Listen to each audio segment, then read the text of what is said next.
아버지 하나님, 저희들을 심판받을 이 세상에 여전히 두시고 우리 안에서 우리에게 평강을 주시며 모든 세상을 이길 수 있는 능력의 믿음을 주심을 감사하며, 오늘도 이 아침에 나와서 하늘부터 내리는 능력과 은혜와 평강으로 옷 입고 성령의 기름 부음으로 옷 입어서 오늘도 빛을 비추는 하루의 삶이 되기 위하여 모였사오니, 오늘도 이곳에 임하신 성령께서 은혜 내려주시고 우리의 눈을 활짝 열어주시고 귀를 열어주옵시사. 말씀 안에서 오실 주님의 영광을 다시 한번 확인하고 보는 시간 되게 하여 주옵소서. 감사드리며 우리 주 예수 그리스도의 이름으로 기도드리나이다. 아멘. 시편 110편입니다.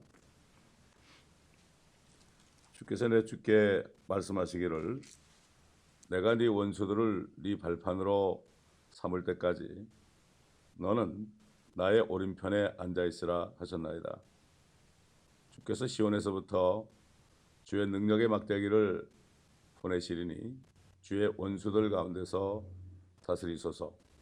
주의 권능의 날에 주의 백성들이 아침의 태로부터 오는 거룩함이 아름다운 것들 가운데서 자원하리니 주께서는 주의 젊음의 이슬을 가지셨나이다. 주께서 맹세하셨으니 후회하지 아니하시리라.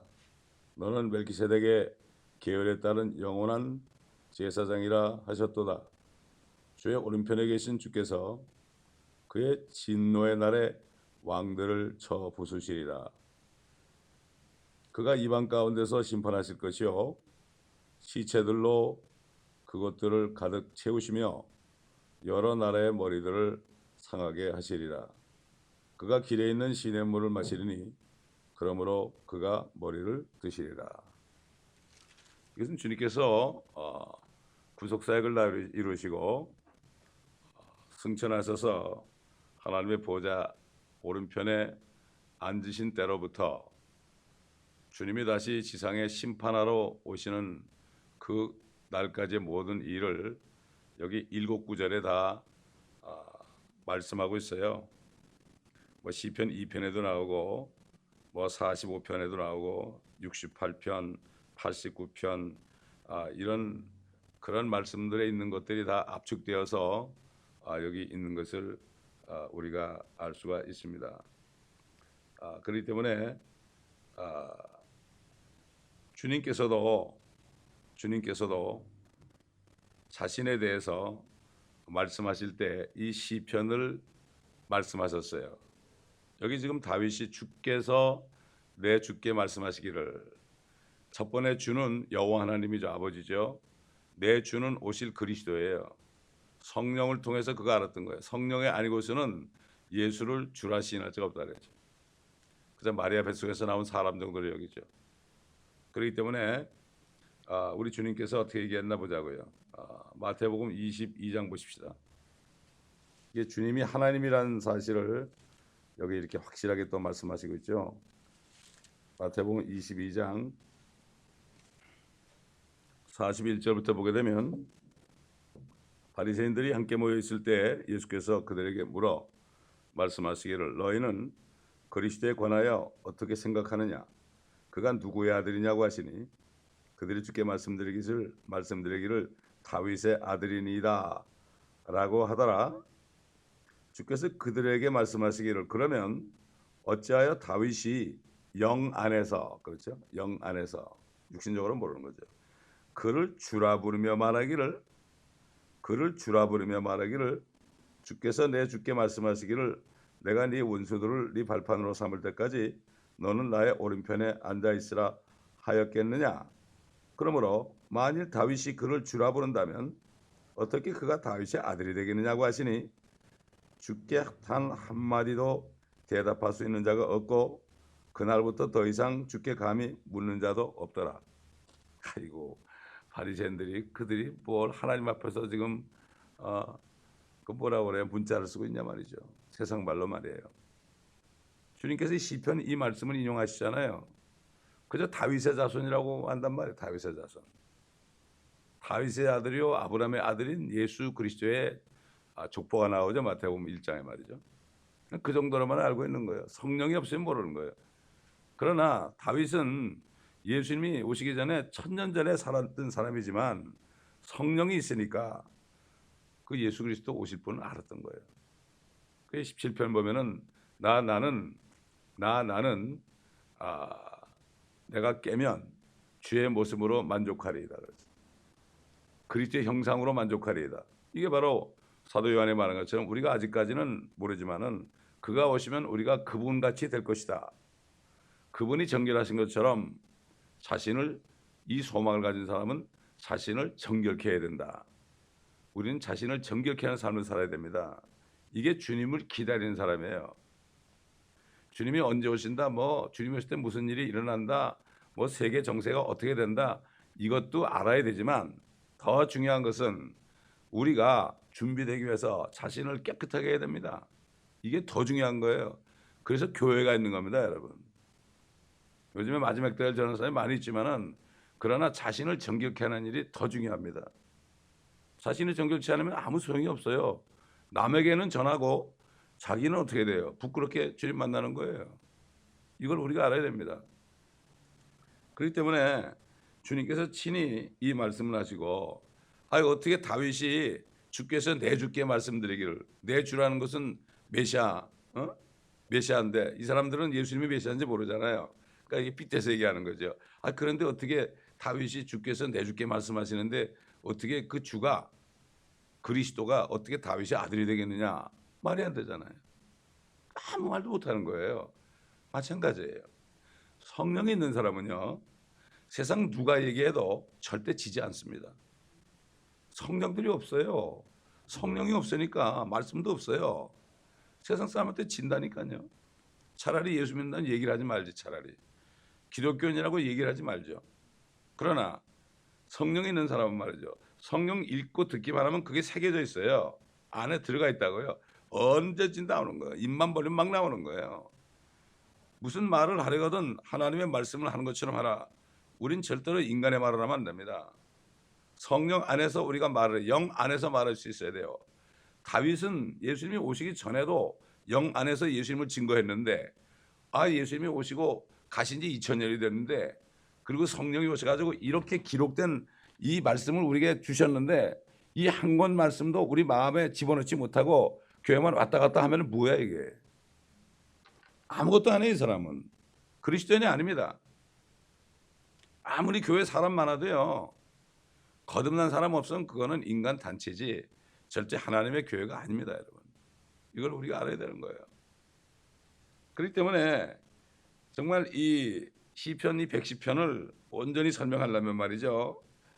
창세기 49장이나 신명기 32장이나 재판관기 5장 7장 그다음에 출애굽기 15장 여호수아 6, 7장 10장 시편 2편 우리 잘 알죠. 68편 요엘서 2장 주님이 재림하는 장면이죠. 스가랴서 3장 스바냐 3장 스가랴 14장 그 다음에 우리가 잘 아는 마태복음 24장 대환란께 주님이 나타나신 장면 나오잖아요. 그 다음에 요한계시록 6장에서 19장 대환란에 일어날 일들 이거를 다 보게 되면 이 시편 110편의 내용이 설명이 다 되게 돼 있어요. 그래서 성경에서 성경 전체를 모르게 되면 이게 무슨 말인지 하나도 몰라요. 우리는 성경을 계속 공부했기 때문에 이 말씀이 무엇인지 알지만 보통 사람들이 이거 무슨 말인지 하나도 몰라요. 하나도 몰라요. 예를 들어서 스가랴서 한번 14장 보겠습니다. 하나만 찾아보죠. 우리 잘 아는 말씀. 보라 주의 날이 오나니 이게 재림의 날이죠. 네 약탈 물이 네 가운데서 나누리라. 내가 모든 민족들을 모아 예루살렘을 대적하여 싸우게 하리라. 성읍들은 함락되고 집들은 강탈당하며 여자들이 욕을 당하고 성읍의 절반이 사로잡혀 갈 것이나 백성의 나머지는 성읍에서 끊어지지 않으리라. 여러분 이건 대환란 끝입니다. 대환란 끝인데도 아직까지 이스라엘이 존재하고 있는 거예요. 존재하고 있죠. 그런데 이 사람들이 대환란 끝에 가면은 적그리스도가 진짜 메시아가 아닌 걸 알 때죠. 알 때니까 도망 다닐 때입니다, 이 사람들이. 그런데 전부가 와가지고 모든 민족에 와가지고 모든 민족들이 그냥 유행과 함께 더불어 그래가지고 이스라엘을 치려고 그러는데 성읍의 절반이 다 끊어진대요. 성급의 절반이 말이죠. 사로잡혀간대요. 인구의 절반이 포로로 잡혀간단 말이죠. 이젠 끝난 거 아니에요? 그때 3절에 보니까 그때 주께서 나가 그 민족들을 대적하여 싸우시려니 이게 아마겟돈이에요. 이스라엘이 이제는 완전히 망하고 완전히 멸망 직전이에요. 그럴 때 주님이 하늘에서 내려오시는 거예요. 그러니까 자기 능력이 없을 때 주님을 의지하게 되는 거예요. 그러면 그리스도인들이 하나도 안 되면 그때 주여 부르죠. 똑같은 거예요 지금 이스라엘이.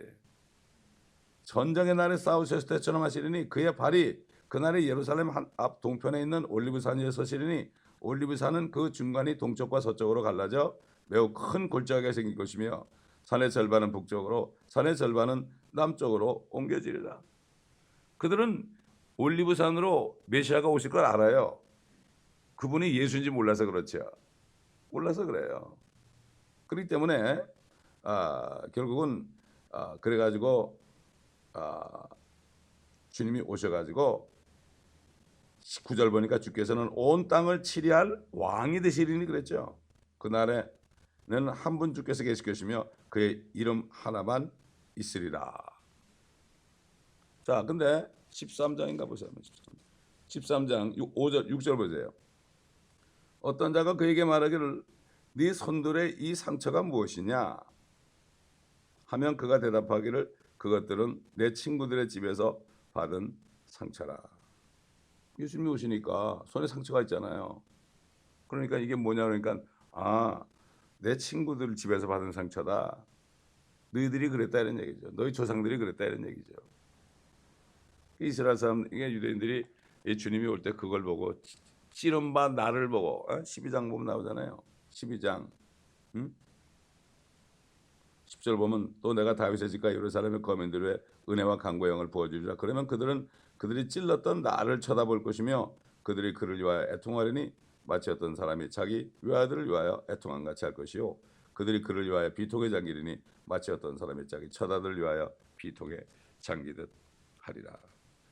자, 그래서 이제 이렇게 주님이 오셔서 이제 통치하기 전에 주님이 심판하시는 장면이 나온다 이런 얘기죠. 다스린다. 능력의 막대기를 보내시리니 주의 원수들 가운데 다스려 시온에서부터. 왜냐하면 예수님이 이 땅에 오시잖아요. 예루살렘에 오시면 예루살렘은 시온이 돼요. 그래서 주대즘 시오니즘이라는 게 뭔가면은 이 자기들의 메시아가 예루살렘에 오시면 거기가 시온이 돼가지고 모든 민족을 자기들이 통치하는 제사장 민족이 될 것을 그들이 안 거죠. 신명기에 보면 너희가 이 모든 계명을 지켜 행하면 모든 민족 가운데 꼬리가 되지 않고 머리가 될 것이다 그랬죠. 주님이 오실 때 그들이 그때 율법을 행하고 주님 앞에 순종할 때 그들이 머리가 되는 거예요. 지금은 꼬리가 돼 있죠. 꼬리가 돼 있죠. 뭐 경상도만한 조그만 경상남도인가 북동가보다도 조그만 나라에 지금 살고 있지만 꼬리가 돼 있지만 그때는 머리가 돼요. 예루살렘이 온 땅의 수도가 된다 이런 얘기죠. 온 땅의 수도가 된다. 그냥 막대기하면 막대기. 막대기는 때리는 거 아니겠어요? 심판하는 거예요.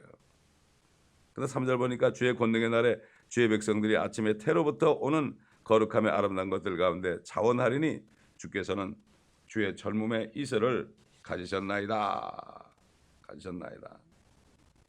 이 권능의 날이라는 게 뭐죠? 주님이 오시는 거예요. 하늘과 땅의 권세를 나에게 주셨으니 그랬죠. 이거는 이제 주님이 오실 때 다 이루어지는 거예요. 주님이 오실 때 다 이루어지는 거죠. 아침이라는 거는 의의 태양이 떠오르는 아침은 의의 태양이신 예수 그리스도가 이 땅에 다시 오시는 거죠. 그게 아침이에요, 아침. 그래서 사도 바울은 우리가 밤을 지나고 있다고 그랬죠. 밤을 지나고 있다. 왜 그런가 하면 태양이 졌잖아요. 예수님이 가셨지 않습니까? 그리고 이제는 밤이 돼가지고 태양빛을 받아가지고 우리 그리스도인들이 말씀의 빛을 받아가지고 예수 그리스도의 말씀의 빛을 비치는 거예요. 밤에. 우리는 빛을 비치는 자들이에요. 그런데 이 빛을 비칠 사람들이 누워 자고 있으니 영적인 잠을 자고 있으니 먹고 살기 바빠가지고 자고 있으니 이게 무슨 일이에요 이게. 그래서 잠자는 자여 깨어라. 에베소 교회 성도들에게 그랬죠. 잠자는 자여 일어나라 그랬죠. 죽은 자들로부터 일어나라. 그래야만 그리스도께서 너에게 빛을 주실 것이다. 일어나면 되는데 빛을 주실 텐데. 이게 그러니까 아침이라는 건 여러분 이슬이 언제 있죠? 아침에 일어나 보면은 말이죠. 밤새 이슬이 내린 거예요. 풀잎에 총총이 맺혀져 있어요. 어? 뭐 아침 이슬이라는 노래도 있지만 말이죠. 세상에. 에? 그 이슬은 밤새 내려가지고 아침에 딱 나오는 거예요. 지금 밤새 지금 있는 거예요. 지금 밤새 지금 내리고 있는 거예요. 주님이 딱 아침에 이슬을 가졌나이다. 밤새 내리는 게 뭐예요? 선지자들, 사도들, 그리스도인들이 지금 밤 같은 세상에 여기서 계속해서 이슬이 돼가지고 말이죠. 주님이 오실 때 이슬로 나타나는 거죠. 젊음의 이슬을 가지셨나이다. 우리가 이런 이슬이 돼야 되는 거예요. 이게 여호와 증인들은 자기가 젊음의 이슬이래. 참 잘 갖다 붙이죠. 그 사람들은 그들의 자기가 젊음의 이슬이라고 갖다 붙일 정도가 되는데 그리스도인들은 그것도 몰라. 자기가 젊음의 이슬이 될 수 있는 자격이 있는데도 그걸 모른다고요. 얼마나 기가 막힌 얘기입니까 지금. 내 백성이 지식이 없어 망한다고 그랬죠. 이스라엘 백성이죠. 저 호세아서에 나오는 거는. 그러나 지금은 내 자녀들이 정말 지식이 없어 멸망한다 이런 얘기죠. 우리 한번 이사야서 26장 보겠습니다. 이사야서 26장 5절부터 보겠습니다. 그는 높은 데 거하는 자들을 끌어내리시며 거만한 성읍을 낮추시어 땅까지 낮추시나니 곧 흙에까지 끌어내리시는도다. 발이 그것을 짓밟으리니 가난한 자의 밭들과 궁핍한 자의 걸음거리로다. 의인의 길이 정직하며 지극히 정직하신 주께서 의인의 길의 균형을 이루시나이다. 오 주여 정령 주의 심판의 길에서 우리가 주를 기다렸사오니 우리 혼의 사모함이 주의 이름에 있고 주를 기억함에 있나이다. 내 혼으로 내가 밤에 주를 사모하였으며 정녕 내 안에 있는 내 영으로 내가 일찍 주를 찾으려니 이는 그때 주의 공의가 땅에 있으며 세상의 거민들이 의를 배울 것이기 때문입니다. 그때 공의가 땅에 있어요. 공의가. 요즘 뭐 사람들이 세상에 공평하지 않다 막 이러고 얘기하죠. 하나님이 공평하지 않다 뭐 이러고 얘기한다 그랬죠. 내가 공평하지 않느냐? 너희가 공평하지 않는 것이 아니냐? 이렇게 질문했죠. 그때 되면 이 지구상에 땅이라는 건 지구를 얘기해요. In the earth예요. 지구에 진짜 공평한 세상이 된다 이런 얘기예요. 그때 되면. 그렇기 때문에 대환란 때 누가 나타나요? 14만 4천이 나타나죠. 주님이 정말 승천하게 재림하기 직전에 누가 나타나요? 14만 4천이 전도하잖아요. 젊은 사람들이에요. 다 동정들이에요. 여자하고 관계하지 않은 남자 처녀들이 14만 4천이 일어나는 거예요. 옛날 선지자로부터 시작해서 사도들 그다음에 그리스도인들 그래서 마지막에 14만 4천이 젊음의 이슬이 돼가지고 주님이 오실 때 주님을 맞이하는 겁니다. 그렇기 때문에 젊음의 이슬에 대해서요. 이슬이 뭐냐에 대해서 성경 우리 몇 번 찾아보죠. 호세아서 14장 보겠습니다. 선지자 자신들이 이슬이 된다고 그러죠.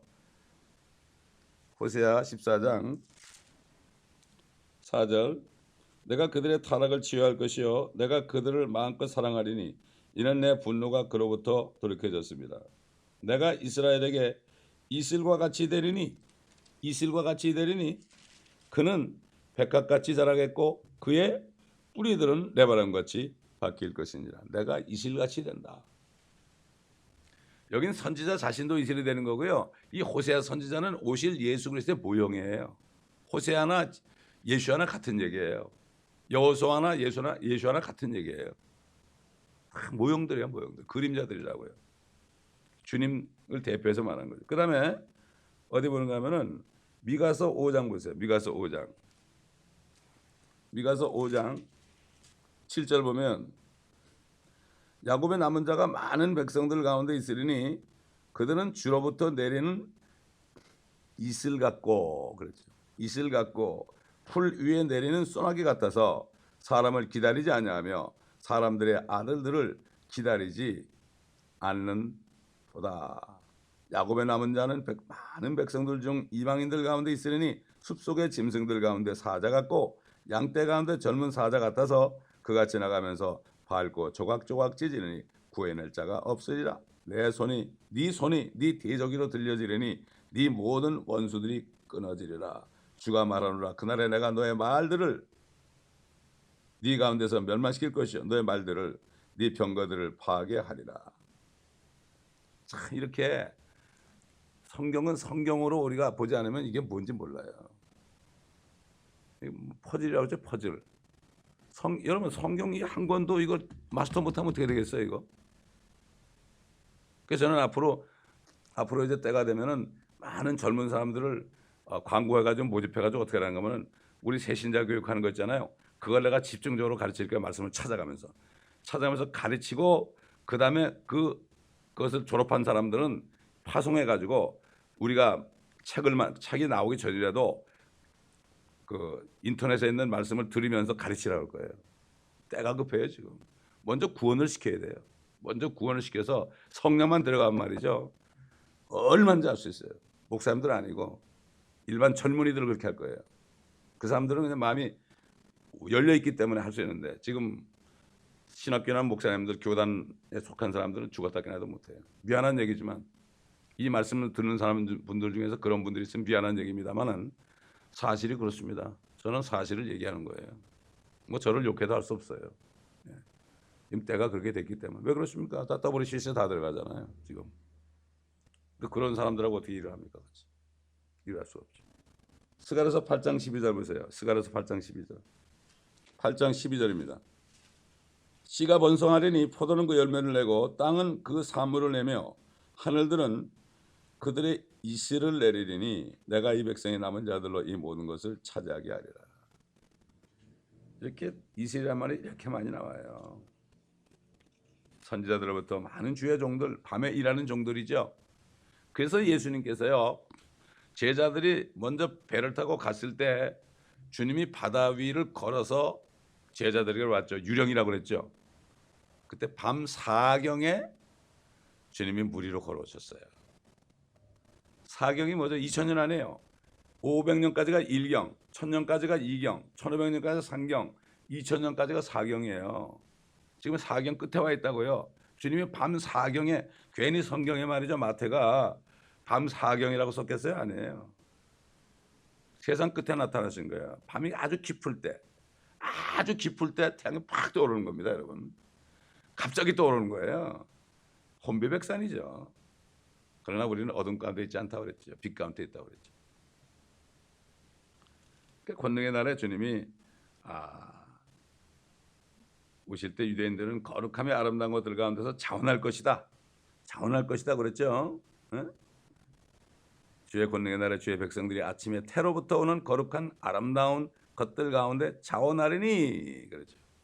그때는 이스라엘 백성들 남은 자들도 젊은 이슬이 되는 거예요. 젊은 이슬이 되는 거죠. 얼마나 멋지겠습니까, 여러분? 응? 그러니까 주님이 돌아오실 때 그것은 아침에 태가 되는 거죠. 출생처럼 말이죠.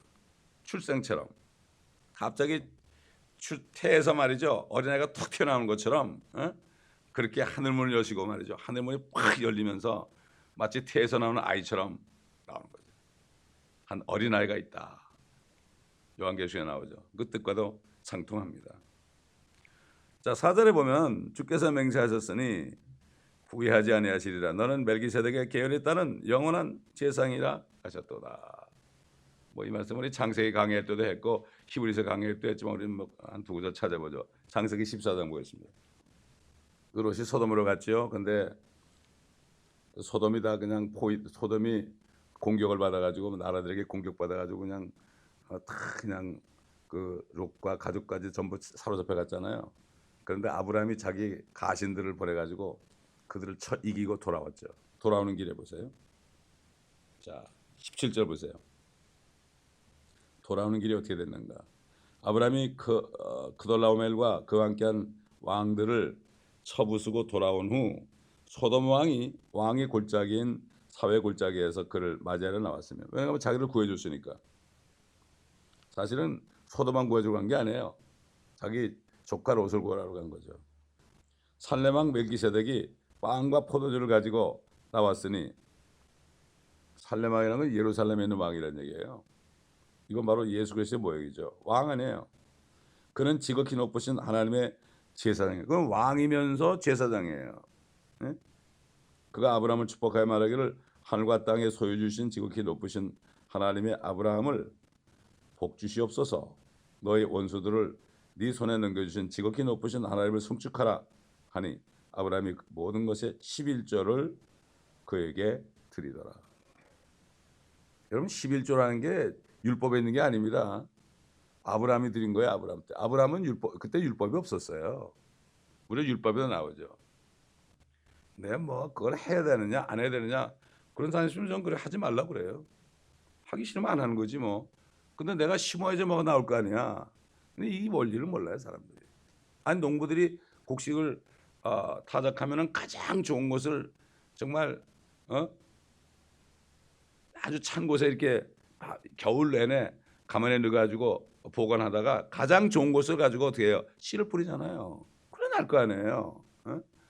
근데 그런 사람들은 결국 나중에 나는 게 없어요. 나중에 다 떨어져 버리니까 그때서 아이고 그런단 말이에요. 심어야 되는 거예요. 심는 대로 건다 그랬죠. 사도 바울이 적게 심는 자는 적게 거두고 많이 심는 자는 많이 거둔다. 아니 여러분 치약 회사 있잖아요. 그 이름이 뭐야? 무슨 치약이야? 또 자꾸 이름이 기억이 안 나요. 콜게이트 그 아들이 그 사람이 아버지한테 여기 사업을 하니까 주머니 2개 만들어줬잖아요. 너 이쪽 주머니에는 10분의 9를 넣고 10분의 1을 여기다 넣어가지고 10분의 1이 차면 갖다가 헌금하라 그랬거든. 근데 보니까 자꾸 들어가지고 10분의 1 가지고 살겠어 자기가. 그러니까 10분의 9를 드린 거예요. 자기 살 만큼만 있으면 될 거 아니에요. 그렇잖아요. 그러니까 그렇게 이게 한국까지 왔잖아요. 여러분 한국 PX에 뭐가 왔어요? 콜게이트가 왔죠 옛날에. 기억이 나요. 치분도 오고 치약도 오고요. 이게 우연한 게 아니에요 절대로. 제시펜에도 마찬가지예요. 제시펜. 자, 그래서 이 사람은 예수 그리스도의 모형이다 이런 얘기죠. 그러니까 아브라함이 그에게 10분의 1을 드렸죠. 그러니까 예언을 했잖아요. 너의 원수들을 내게 넘겨주신 지극히 높으신 하나님을 송축하라. 그래서 소돔왕이 말이죠. 소돔왕이 아브라함이 뭐라 했어요? 사람들은 내게 돌려주고 물품은 네가 취하라. 그러니까 뭐라 그랬어요? 아브라함이 소돔왕에게 말하기를 내가 하늘과 땅에 소유 주신 지극히 높으신 하나님 곧 주께 내 손을 드나 내가 아브라함을 부자로 만들어 줬다고 내가 아브라함을 부자로 만들어 줬다고 네가 말하지 않게 하기 위하여 내가 실 오라기 하나나 신발끈이라도 취하지 않을 것이며 네게 속한 어떤 것도 내가 취하지 아니하리라. 이런 사람이에요.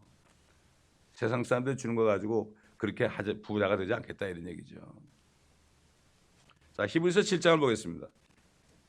1절부터 보면 이 멜기세덱은 살렘 왕이며 지극히 높으신 하나님의 제사장으로 여러 왕들을 무찌르고 돌아오는 아브라함을 만나서 그를 축복해 주었던 이라.